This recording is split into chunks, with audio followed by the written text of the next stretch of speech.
Hi, this is Amy Fowler, Deputy Secretary for the Agency of Education. This is a webinar to help members of the public inform the agency on the issues of accountability and specifically narrowing our indicators to determine what we'll use for our ESSA accountability system.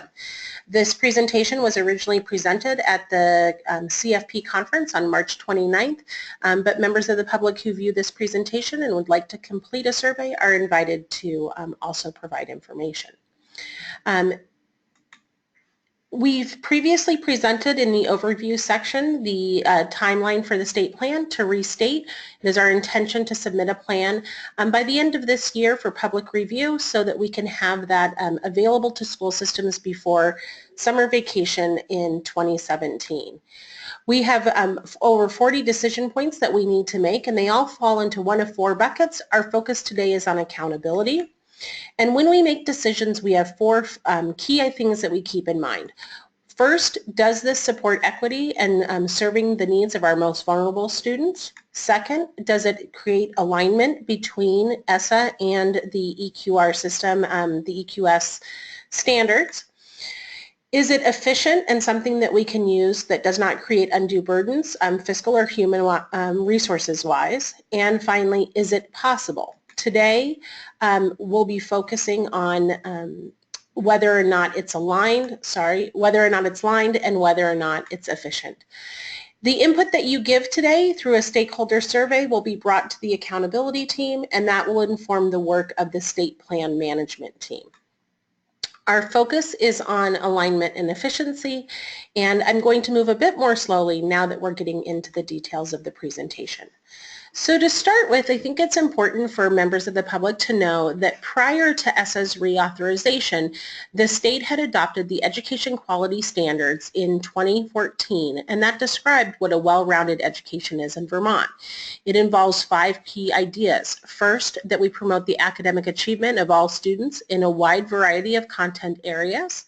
We support personalized learning and flexible pathways. That learning occurs in schools that are safe with a healthy social and emotional school climate as well.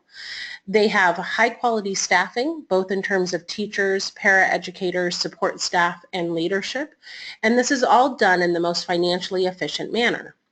Well, in 2014, the agency worked with members of the public to create a review system for EQS that included 2 components, the annual snapshot review, which would look at quantitative data, and an integrated field review, which would look at a qualitative review of a school system. And all of this would be part of a systematic program of continuous improvement. In order for something to be considered for the annual snapshot review, we had a few rules, and one of those rules was that the data had to be collected by every level in all supervisory unions and supervisory districts. It needed to be something that we used math with. It was only numbers. It would be something collected by the Agency of Education currently, or something that could be easily collected. It would be something that was a stable collection, something we could see into the future that would be valuable and worth collecting. And lastly, it needed to be collected at least annually in order to be used. So what we looked at next is whether or not those particular elements aligned well with ESSA. And what we see is that there's pretty high correlation. So again, we said that we had to collect the level data in all of the SUs. ESSA actually requires that any data we use would be consistently collected by the student group. So for example, if we wanted to collect a piece of data about second graders, that would mean that every second grader in the state, we would need that piece of data in order to collect it. It also, our requirement that it would be only numbers, there is no similar requirement in ESSA, but it's implied. We required it had to be collected by the agency. The ESSA requirements also require it collected by the agency, as we need to provide reports to the U.S. Education Department.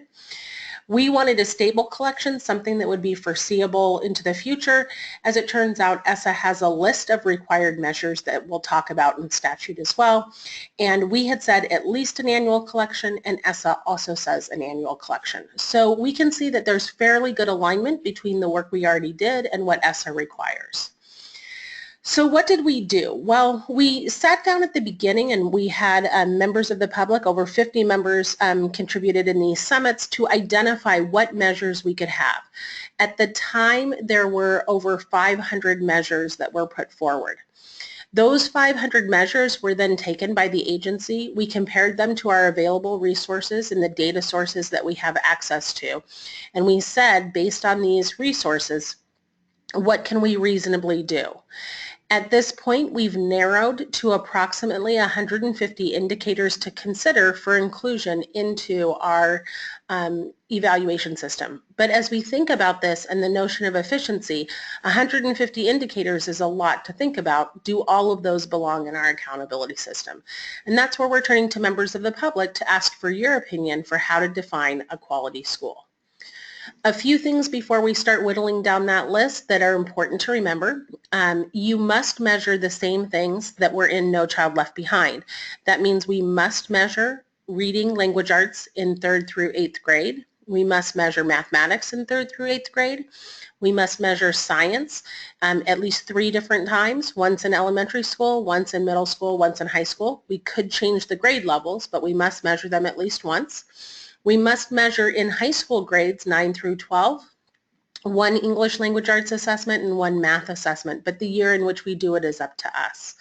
We must also evaluate the 4-year cohort graduation rate for all schools, and we must measure equity gaps. So those things are all still there. One thing that is new is we must add a non-academic indicator. For example, a climate survey could be used.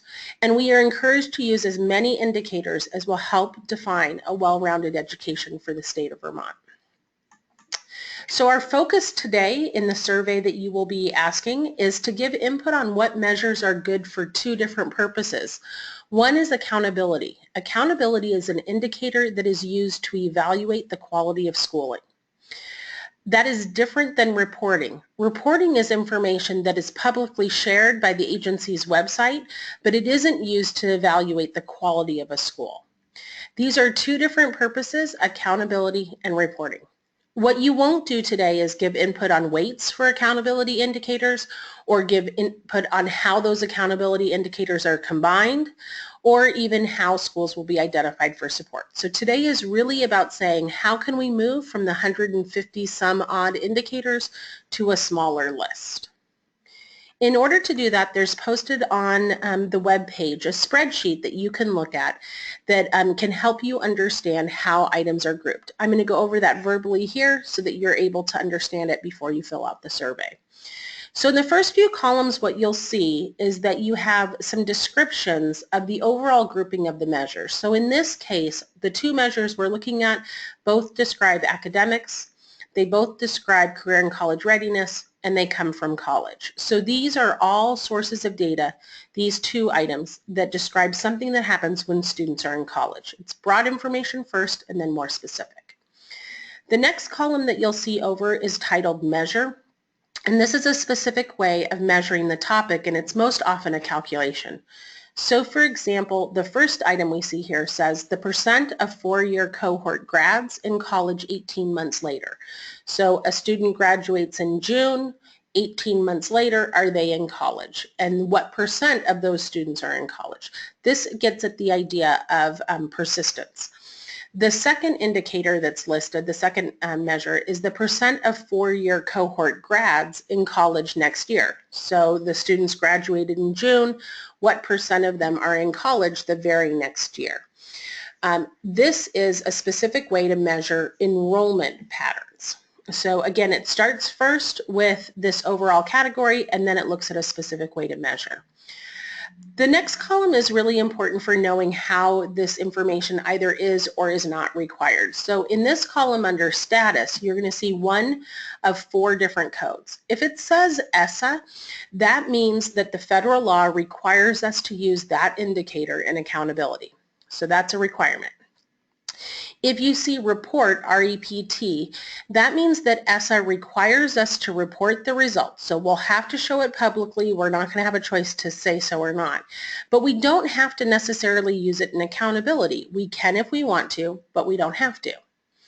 CRDC is another label you'll see here. This is the Civil Rights Data Collection. Schools are required to report on these items every year, but we don't necessarily need to put them on the agency website, and we don't necessarily need to use them for accountability. But schools are required to report them to the Office of Civil Rights. And O is optional. That means it's something that was thought of here in the state of Vermont. People thought it was an important indicator to consider, and they suggested that we use it. But it's totally up to us whether we use it for accountability or for reporting. So what will happen for you in giving input is you'll read each row, and then you're going to go to a survey, which I'll show you in just a moment. And on the survey, you're going to give us input for one of the following options. You're either going to tell us, please use this for accountability. This is a criteria, a measure, an indicator, something I think we should use to say whether or not schools are serving students well. If you don't think it should be used to judge the quality of the school, but you think communities should see that data, that it's important information for people to know about their schools, you would select reporting. That means we show the data, but we don't use it for ESSA. And if when you look at the item you say, abandon this, we shouldn't be reporting this and we shouldn't be using it for accountability either. That would be because you think the particular measure or indicator is something that is not worth judging, not worth sharing with the public, not worth illuminating on behalf of schools. So when you come to the survey, what it will do is it will link up to this sheet. There are 4 different sheets you can review. You're welcome to review all 4. Simply click on the one that you are answering for. Tell us which role you currently fill, and you can check more than one. You can also type in other. Then you'll hit next, and what you'll see is there's a sentence. So for example, there are 7 proposed indicators to measure career and college readiness, 1 through 7. That will be on your sheet for ESSA.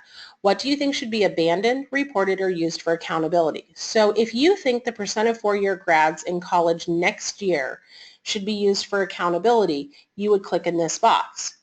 If you think the percent of students in college 18 months later should be reported but not used for judging the quality of school, you'd put that here. The percent of 4-year cohort grads who graduate college in some number of years, you would put over here if you thought that should be accountability, and you'll continue down the list. Whatever you want, and perhaps you think the percent of 4-year cohort grads in military in the next year, and you think we shouldn't include that at all, you'd put abandon. Whatever it is you want to choose, you can. Again, abandon means don't show it to the public and don't use it to judge schools. Report means show it to the public but don't use it to judge schools.